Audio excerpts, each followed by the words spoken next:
මාව මිනිස්සුන්ට නැති වුණොත් මාව මගහැරුණොත් රිදෙයි වැඩේ ජීවිතේ අත්හැරේ කියලා මම හිතුවට මම නැති වුණොත් කියන ඒ හැඟීමම තමයි ඒ මිනිස්සු අපව පාවිච්චියට ගන්න තියාගත්තු තුරුම්පුව. හෘද සාක්ෂියක් නැත්නම් පසුතැවීමක් නැහැ. පසුතැවීමක් නැත්නම් විඳවන්නෙත් නැහැ. හරි සැහැල්ලුවෙන් අඩු ගානකට හැඟීම් විකුණනවා. කොන්දක් නැති ඒ මිනිස්සුන්ගෙන් මන්නම් දැක්කේ එච්චරයි. ආත්මයක් නැති අම්නේෂ්‍යෝ එක්ක ගනුදෙනු කරන්න එපා. ඔයා කොච්චර ආදරණීයද කොච්චර දුර්වලද ඒ තරමටම ඔයා පාවිච්චි වෙනවා. ඒක තමයි ඇත්ත. ඉතින් ඔවුන් ඔයාගෙන් පරපෝෂණය වෙනවා. අවසානයේ ඔවුන් වැඩෙනවා. ඔබ මැරෙනවා. දන්නවද?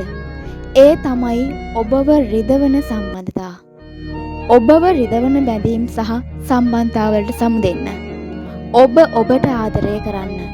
මේ ලෝකේ තියෙන සුන්දරම බැඳීම සහ සම්බන්ධතාවය.